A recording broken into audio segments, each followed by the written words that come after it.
Alright, so we'll take a look at multimedia on both devices. And the iPhone, a lot of you are probably familiar with, because it's been out for a while now, and the first generation and the 3G generation works the same. You've got an iPod button down on the bottom in the dock area there, and then you also have access to the iTunes store, where you can go to purchase music and also now download podcasts over the air when you've got a Wi-Fi connection. The Storm offers access to Verizon's VCast with Rhapsody service. You can purchase and download music directly over your 3G connection or sideload music from your computer to your BlackBerry Storm. And you can also sideload stuff onto the iPhone by syncing it up with your computer. You can't transfer music via Bluetooth or micro SD card for that matter on the iPhone. It doesn't support Bluetooth music transfer, and there is no micro SD card slot like there is on the BlackBerry.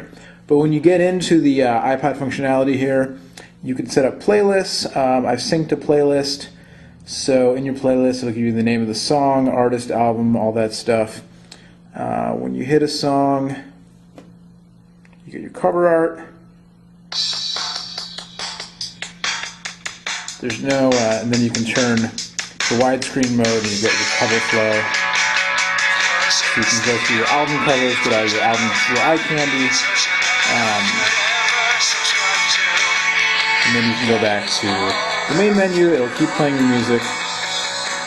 Very slick. It's a very, this is what iPhone really excels at, I think, is the multimedia along with the web browsing. And you can sort by artist, by song.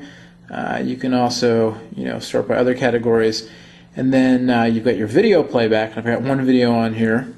HTC is defaults to widescreen mode. Support from online communities like PhoneDog. That's a video that Eric from HTC actually sent us over for our Thanksgiving PhoneDog TV broadcast. I just happen to have that handy. But you can sync up videos from iTunes as well, purchased over your computer and that sort of thing. So it's nice playback, it's a great quality screen, and the iPod functionality, like we showed, works really well. I don't think I actually showed, we'll go back real quick.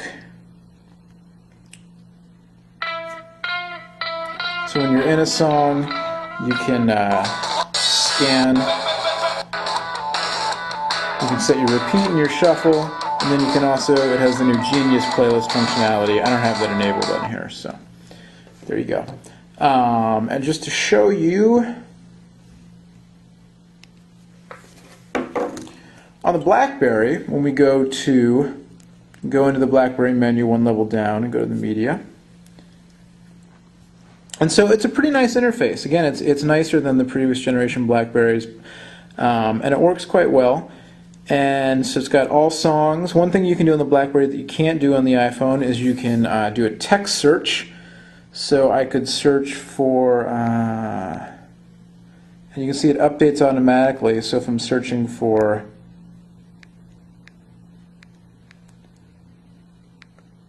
dance, and there's one song that has the word DAN in it, and then you can rotate into the accelerometer kicks in into widescreen mode also. So a little more advanced searching on the BlackBerry media player. If we go in by album, and we'll go to TV on the Radio, Dear Science, one of the best albums of the year, no doubt.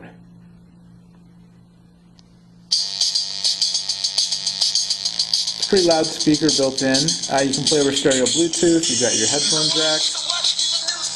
You can rotate widescreen. It just goes into widescreen mode. There's no fancy cover flow. Kick back. And then you can tap, and you can get your scrub.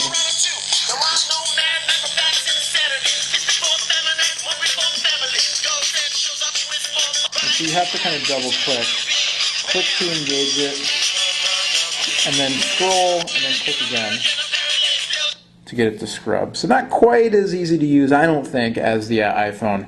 But it's the whole SurePress thing where it's tap and click, or click and press, I guess you would say, if that makes sense. But it works. I'll go back. You could set up playlists.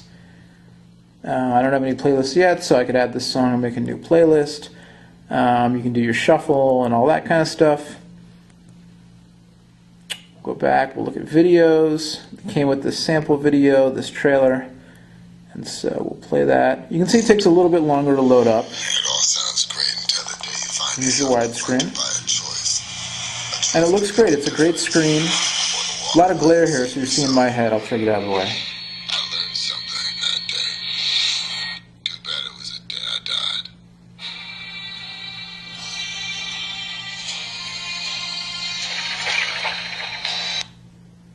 But, you know, really, it's good quality. Looks good. Really nice screen, and you can sideload stuff on your SD card. So a little bit more flexibility in terms of syncing, and then you've got a ringtones menu as well, so you can manage your ringtones from in here. And then your photos are accessed from the media menu, so may as well just show you this real quick. I only have a few photos in here that I snapped with the camera. It's a 3.2 megapixel camera, autofocus, and flash. A couple pictures I took with it. Not quite as quick to load as the iPhone is. Again, I think it's because of the SD, although this is probably on the internal memory. But you can see here it's having a little bit of problem. So they haven't worked out all of the bugs yet, obviously. There's my photo. Once the photos are loaded, you can swipe to go from photo to photo.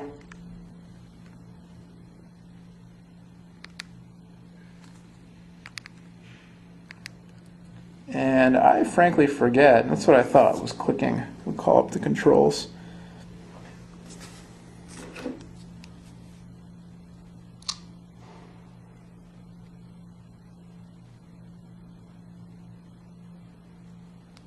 I'm realizing I actually don't have any photos on the iPhone, so I'm going to snap a few real quick.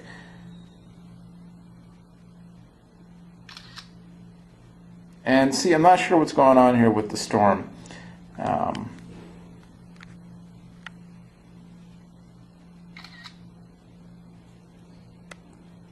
Looks like we may have hit a little bit of a snag. We'll go back.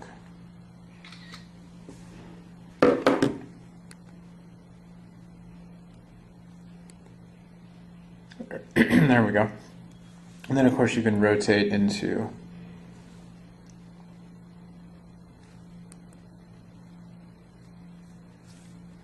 yeah, still, you know, with the firmware, still a couple bugs it seems like. We'll leave that alone for a second. We'll go back to the iPhone now. And with the iPhone you access your photos from the photo menu, separate menu. And I've got just these three I just took. You can also sideload and sync using iTunes and iPhoto. And so here's a couple that I just took, and you can just swipe through them. You can, you know, the pinching and zooming is really nice if you're into that kind of thing. One of the things about an iPhone, you know, and I've used one for a while, I'm not currently, but is it makes a nice little digital camera album, you know, and having it with you if you're traveling. I mean, any of these phones will. The BlackBerry, the screen is great, so this will work also. Having these, you know, having your photos in here with a nice big screen that a touchscreen affords, it's really fun to have it on you and show it off, you know, when you're visiting people, out with your friends, what have you. If you're into having photos, it's kind of cool. So again, I think the iPhone functionality is just a little bit smoother, and then from here, from the screen on the bottom, you can hit the button, you can email it, use it as wallpaper, sign it to a contact. You can't do MMS messaging out of the box, which is a giant pain in the neck, and I still don't understand why Apple insists on not including MMS messaging out of the box. There are third-party apps if you jailbreak your phone, but still a pain. Let's go back to the pictures here on the Storm.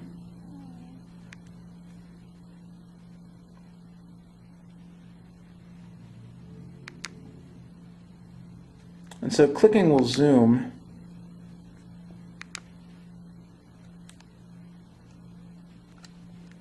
You've got multiple levels of zoom, and once you're zoomed, you can pan in and out. But it's just not quite as, not quite as responsive as the iPhone. It's a minor thing. And then you can hit the button, the BlackBerry menu key, to get your different options. And you can set as your home screen image. You can send as an email. You can send it as an MMS, which you can't do on the iPhone.